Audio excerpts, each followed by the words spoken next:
Hi, welcome back. I'm gonna let you know right now, this video is deeply stupid, but also deeply important to me. New background, hat rack, reverse bear trap. In film classes, they'll tell you that backlighting is bad, but what they don't tell you is that sometimes it's also cool. The art of filmmaking, my old friend, my college major. There's so much we can dissect about a film. The written word in the form of the script, the actors' performances to bring those words to life off the page. All the world's a stage and we are the players, said Shakespeare. Cinematography, direction, mise-en-scène, all of the elements that make up the visual world of the story. The language of film is deeply complex, every frame an individual painting. Sometimes in my film major, we would have to complete an assignment called a shot-by-shot analysis, which is where you take a scene from a movie or a show, and you take each shot as its own sort of individual art piece, with the understanding that everything in frame was included intentionally by the director to serve a specific purpose in telling the story. The color composition, the food the characters are eating, what they're drinking, these all carry symbolic meanings that we can use to add another layer of depth to the story being told. Now, reality TV is not film, but it's not film. I would argue that it can affect us just as deeply, if not more deeply, because the events on screen are understood to be reality. Perhaps closer to the truth than a scripted show could ever come. Today, I am going to conduct for you a shot-by-shot analysis of one of the most important, influential, groundbreaking, mystifying reality TV moments of all time. Me, I'm first versus everyone. Because this is not a film, this is ultimately probably a useless exercise. End of sentence. For those of us unfamiliar with me, I'm first versus everyone, I'm so jealous that you get to experience this for the first time. You are about to embark on a journey that many have taken before you, but none have fully understood. Me, I'm first versus everyone is not so much a notoriously poorly edited and overwhelmingly confusing piece of reality television filmmaking as it is a hero's journey into the absence of meaning and back again. It is not merely a baffling piece of filmmaking that would make George Orwell weep, but an esoteric download from the realm of the gods, where humans were never supposed to tread in the first place, let alone parse for understanding and bring meaning back. To try to comprehend the events put to tape in Me, I'm First versus Everyone is a fool's errand that I partake in now only with great humility, knowing that I can never fully plunge its depths and only approach as one does an evasive and exponential mathematical limit. Let's begin by grounding ourselves in 3D reality before we plunge into the DMT mind lattice. Here are the facts that we know. RuPaul's Drag Race is a reality competition television show in which drag queens, that is, theatrical artists who perform exaggerated gender expression for theatrical and entertainment purposes. Famous examples include show host RuPaul and internet darlings Trixie and Katya, or for any US congressmen watching, Tom Hanks, Robin Williams, John Travolta, but it's not a problem when they do it. Okay. On Drag Race, drag queens compete in various challenges to win the title of America's Next Drag Superstar. If you haven't watched RuPaul's Drag Race, you are required by me to do so. It is the best reality TV has to offer. It is combination talent show, Project Runway, America's Next Top Model, and Big Brother. It has won many Emmys, and it is not only worth your time, but essential to lead a fulfilling life. Full stop, I said it, I'm leaving it in. Queens who have already competed in RuPaul's Drag Race can come back and compete again in RuPaul's Drag Race All-Stars. Drag queen Chad Michaels aptly and famously described All-Stars as the Hunger Games quarter quell of drag. Happy Hunger Games, bitches! This is like the second book, Catching Fire. This is the Hunger Games, darling. It surely is. This is the quarter quell of drag. This is all the victors coming back one more time. 12 tributes enter, 1 leaves. 12 girls enter, 1 girl leaves. I've got an arrow for every one of you bitches. May the odds be ever in your favor, darling. Alongside Drag Race and All-Stars, there's another spin-off show called RuPaul's Drag Race Untucked, which is essentially a drawn-out segment of the behind-the-scenes drama that happens during Drag Race or Drag Race All-Stars. It's like the Real Housewives reunion of Drag Race, only it's happening in the same time period as the show itself. Mimi I'm First versus Everyone is an argument that takes place in episode 1 of season 1 of RuPaul's Drag Race All-Stars Untucked, meaning that it is an argument that happened during the filming of the first episode of the first season of RuPaul's Drag Race All-Stars. We open on the season 1 All-Stars gathered in the Untucked lounge, having just finished their first runway of the season and awaiting judgment. The air is thick with anticipation and tension. It is not unlike the agony in the Garden of Gethsemane, 12 friends trying to stay awake and await instruction from their leader, RuPaul/Jesus. Stop here and stay awake with me. The spirit is willing, but the flesh is weak. In this tense atmosphere, confrontation tends to arise. Jujubee acts as our instigator. I have a question. We were in the gold bar talking about this. What's the beef between you and Alexis? As the first character introduced, we're sort of predisposed to view Jujubee as the protagonist, right? The first piece of information we are given. We were talking in the gold bar about this. I have a question. I have a question. We were in the gold bar talking about this. The gold bar is another location on RuPaul's Drag Race where drama tends to happen. And clearly in this instance, something was talked about that gave Jujubee pause. We get Jujubee's pop-up lower third name tag, which in my mind sort of acts as a signal that this is her identity. Perhaps Jujubee is defined by her curiosity, by her need to bring the unspoken out into the open so we can take care of it. I have a question. We were in the gold bar talking about this. What's the beef between you? Shot 2 gives us our first wide shot. Let's just introduce the queens really quick so we're all on the same page. To the left of Jujubee is Raven, Nina Flowers is on the left side of the couch, Tammie Brown is in the middle, and Mimi I'm First is on the right. We have our key players. The positioning of Raven and Jujubee behind the couch sort of implicitly puts them in alliance with each other. Nina and Tammie kind of looking alike right now is also sort of giving an energy that there's a relationship here. Raven is the tallest and most heightened person in the frame, giving her the feeling of authority, of justice, of leadership. We symbolically look up to Raven. We seek her for guidance. We see her as a voice of reason. Let's put Jujubee's whole first line together. I have a question. We were in the gold bar talking about this. What is the beef between you being Mimi, and Alexis? Now, something important to note is that this sentence is clearly cut off. Listen to the audio. I have a question. We were in the gold bar talking about this. What's the beef between you and Alexis? Something else was said, and it was chopped, and we will never know. And that's just one of many sacred mysteries to delve into.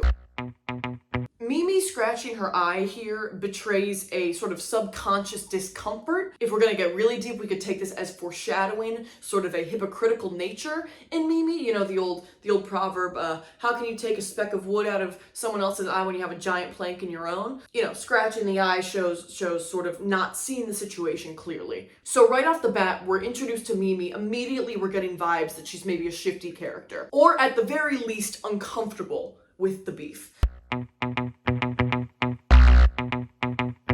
Now, the camera movement in this shot, the panning from Chad Michaels over to Alexis is gorgeous, comedy gold. It really shows the pressure that Alexis is under. The whole room is looking to her.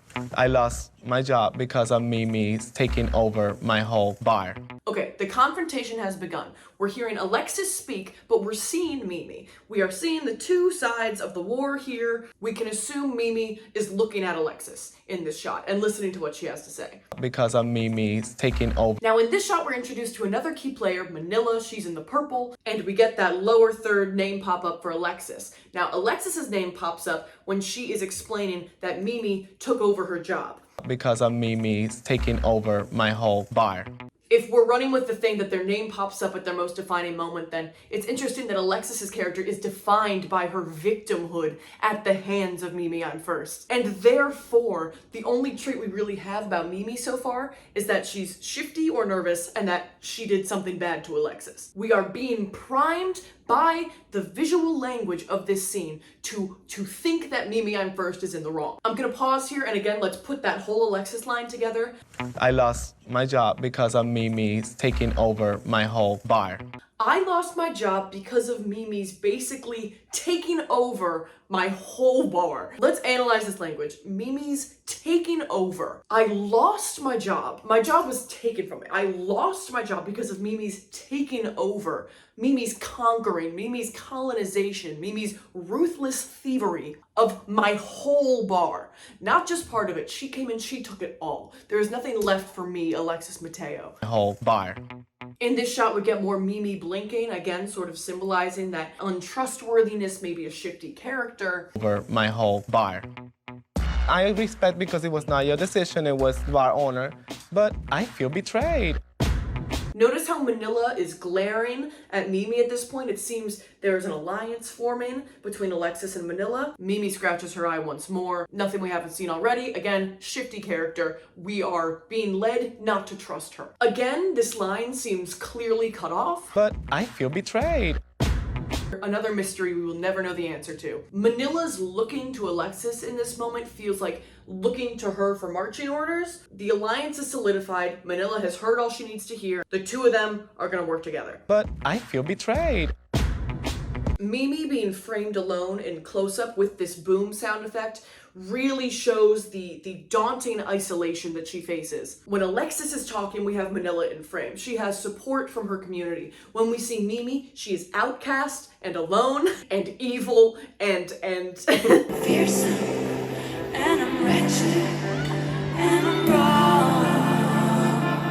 not to be trusted. I don't know what else to say. That's what the shots are telling me. I think, personally, I'm sorry, all these girls are better than you.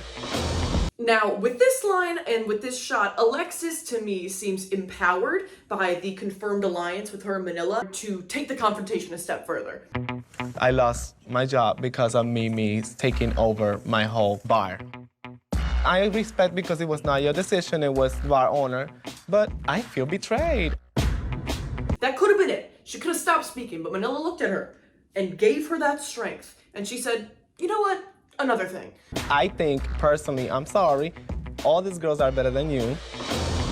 Gorgeous use of the wide shot. We see all of the queens who are better than Mimi. All these girls are better than you. The first time that Mimi has been shown with the other queens, other than that establishing shot, is in comparison to them, and negative comparison. And once again, I like to put this whole line together. I think personally, I'm sorry, all these girls are better than you. I think, personally, I'm sorry, all these girls are better than you. It is stated in a way that it is objective and cannot be helped. It's simply a fact of life to Alexis Mateo that all of these girls are better than Mimi. And she's sorry about it. We again get the boom sound effect and Mimi biting a nail, hand covering face, classic body language for shame, guilt, hiding, and once again isolated. All these girls are better than you. But here's the thing. This was, we're gonna get personal. We'll get personal. So here we get 3 back-to-back shots of different queens sipping their drinks. First we get Yara Sofia, then we get Raven, remember our voice of reason, tallest in the room. We are awaiting to see what she has to say. We are primed to expect her to maybe break this up. And then Tammie Brown, who is going to be a very key player. I need you to keep her in mind, though not quite yet, but she will be important later. Each of these shots of sipping tea obviously symbolizes the spilling of tea that is going on. There's clearly drama, there's confrontation, there's awkwardness. We're kind of finding other things to do to not be a part of it. We're gonna get personal. We'll get personal. We isolate Mimi again. I love this line. We're gonna get personal, we'll get personal. I suppose that Alexis telling Mimi that all the other girls are better than her is personal, though what Mimi's about to say isn't personal at all. When any employer approaches any of us and says, do you want this job? Are you gonna take the job? We now get a shade sound effect and Alexis playing with her earring. To me, again, sort of a nervous tick, though it's interesting to me that Mimi's nervousness is often manifested in scratching of the eyes. Alexis's is manifested as playing with the earring. We're sort of getting a see no evil, hear no evil. Mimi doesn't see the world the way that the others do, but Alexis is maybe hearing things in a way that are provoking her further than Mimi means for them to. When any This is Pandora Box. Now, the funny thing about All Stars Season 1, which you wouldn't know from just watching this, is that as a fun little quirk of the season, each of these queens is paired up together for the season. And the only reason I mention that is because Pandora Box is Mimi's partner, and so they're sort of forced into alliance, but if you watch her throughout this scene, it's really hard to tell where she falls. In this very first shot where we see her, she is looking from Mimi to Alexis as if trying to decide where her loyalty should lie. When any employer approaches any of us and says, do you want this job? Are you gonna take the job? All I can really say about this shot is that Mimi's hair is so huge.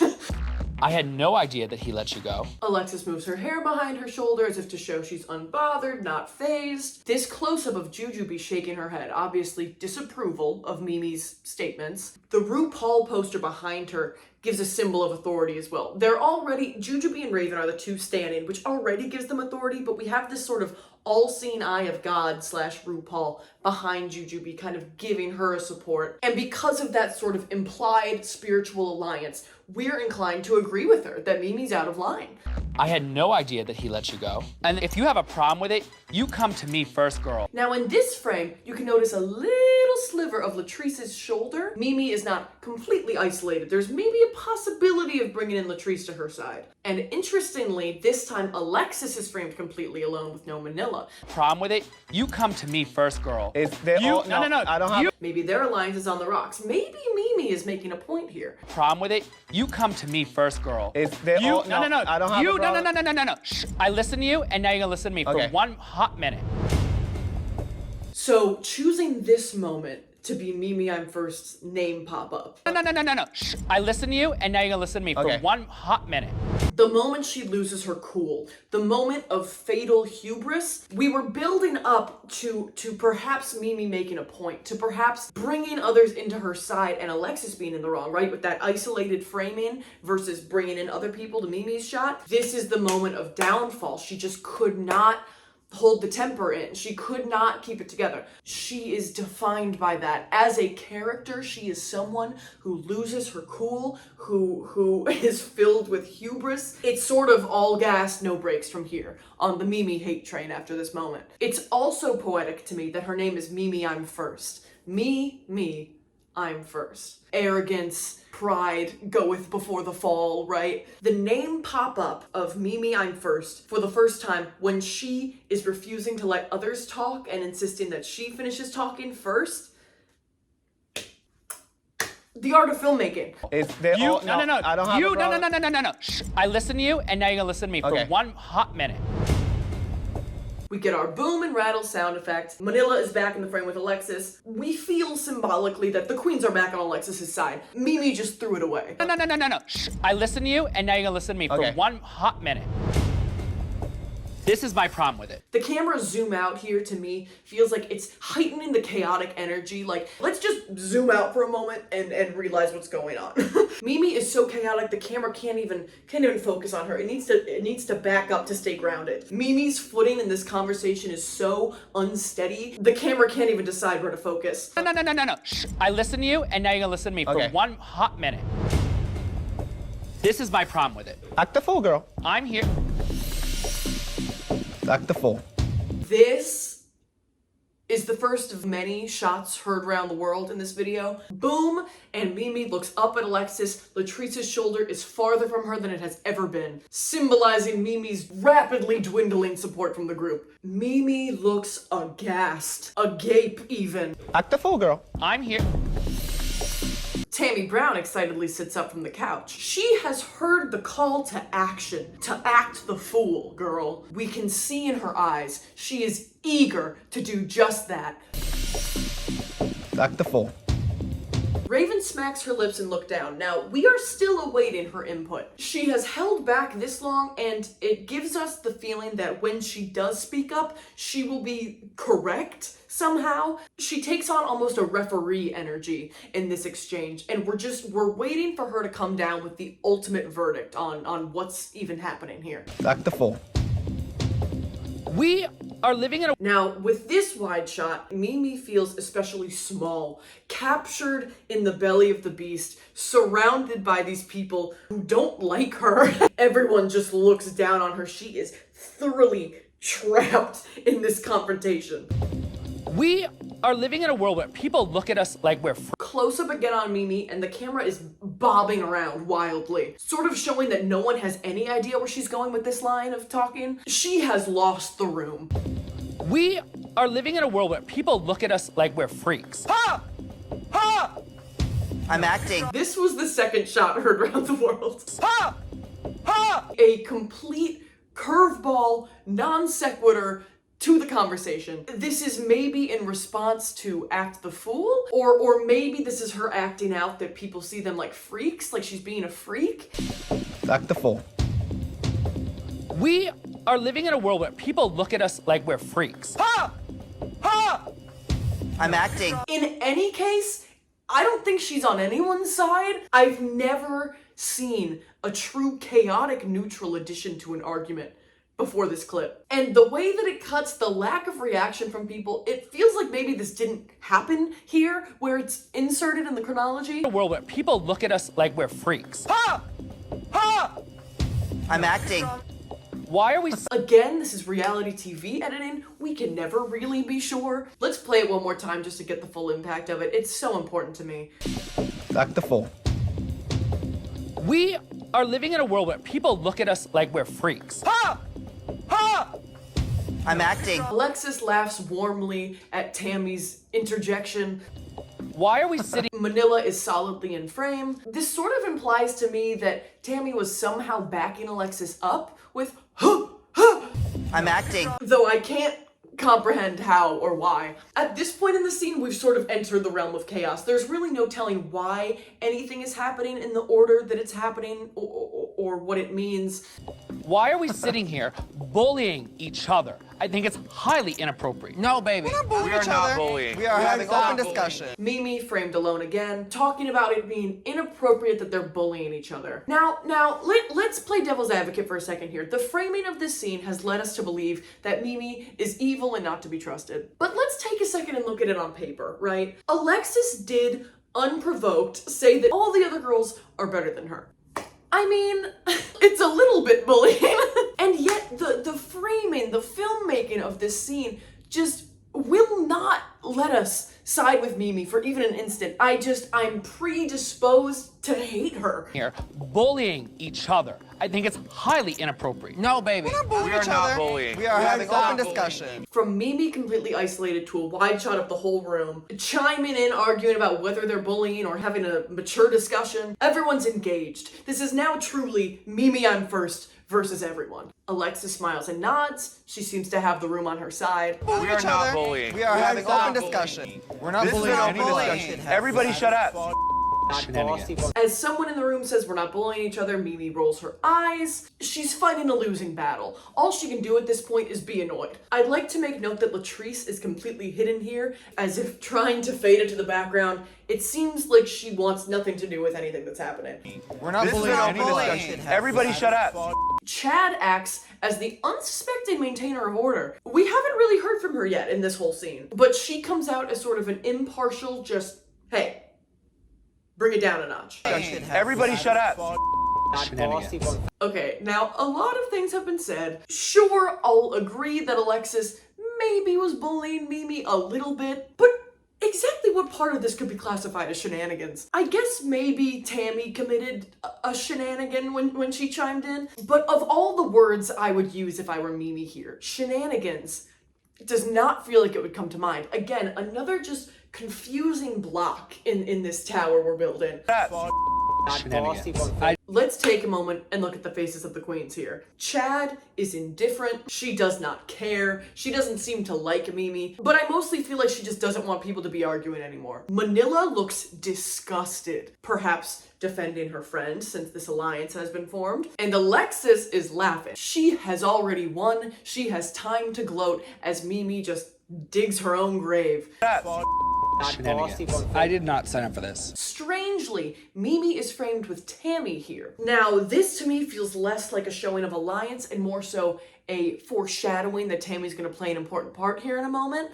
I did not sign up for this. Wait a minute, how do you not know what you're signing up for? You already did this, girl. The camera zooms in on Manila slightly as she breaks her silence and speaks up for the first time in the scene. I really like that the way she stumbles over her words at the end, saying, "You already did this," sounds like, "You already did this, girl." You already did this, girl. Again, sort of a symbol of Mimi's actions being wrong, dirty, underhanded, not to be trusted. Wait a minute, how do you not know what you're signing up for? You already did this, girl. Oh. Tammie framed completely alone. This is our grand reveal that she is on no one's side but her own, ultimately. And her side has apparently decided to declare war on Manila for no reason. Does this put her in alliance with Mimi? I guess you could think that, but let's just keep watching and see what happens, because I know what happens and you may not, and let's just see where this goes.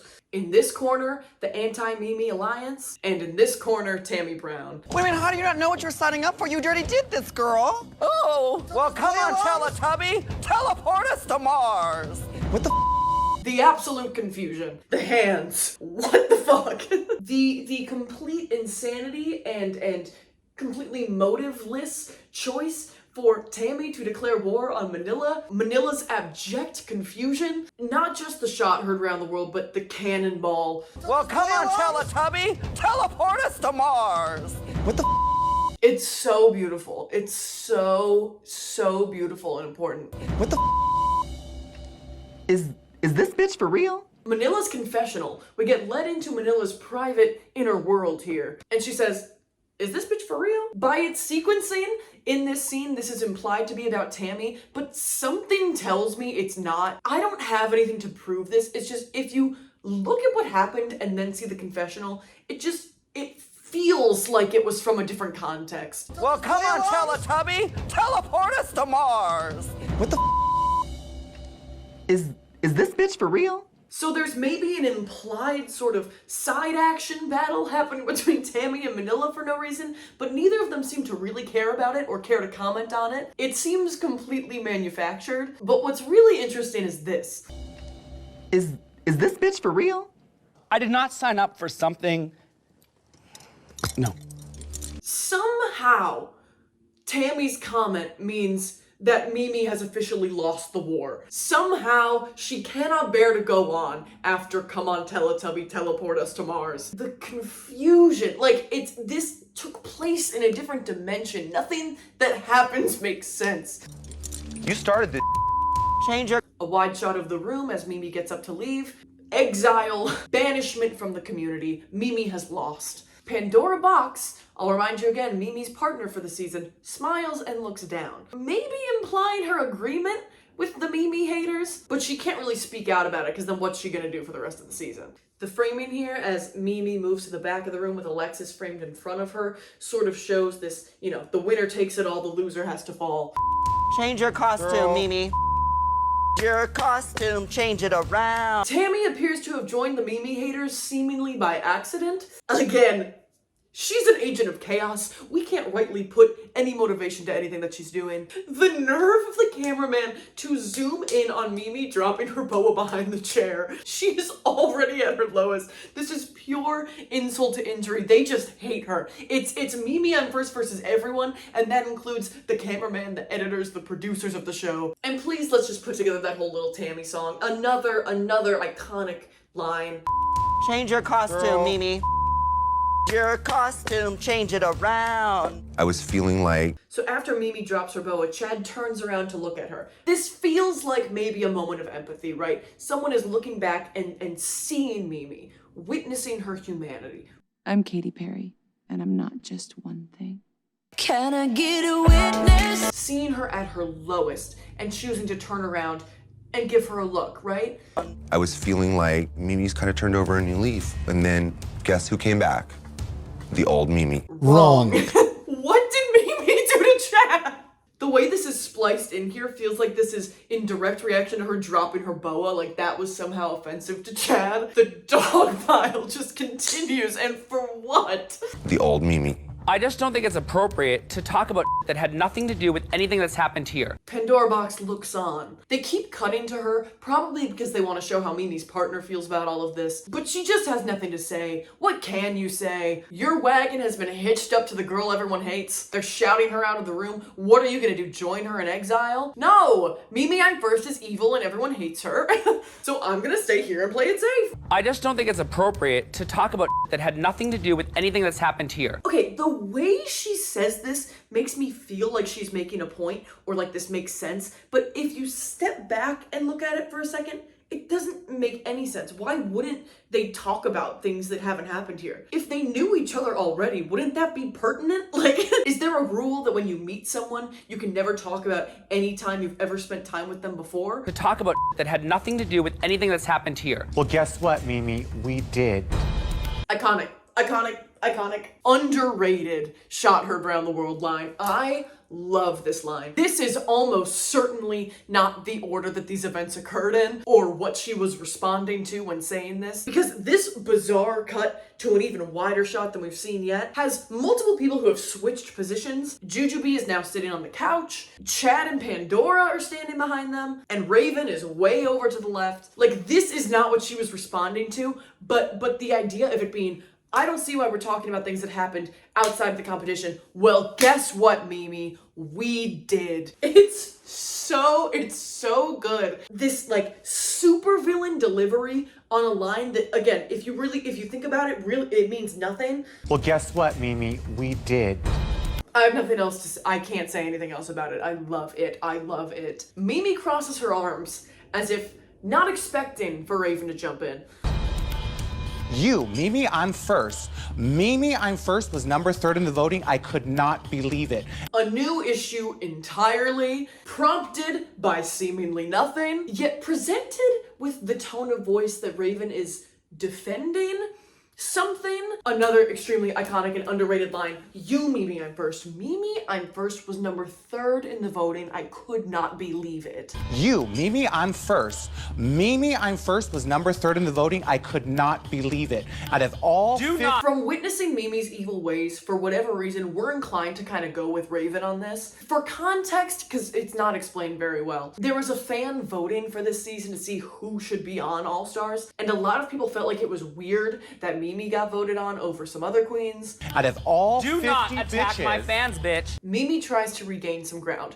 Do not attack my fans, bitch. of the that I've seen, you don't have that many. So out of 50, And no ground was gained. Destroyed. Wrecked. Manila looks directly at the camera. so out of 50 mother bitches that have been here, Again, wide shot shows the enormity of the pool of better queens and Mimi's inferiority. out of 50 mother bitches that have been here, how did you manage that? Because they need someone to go home first.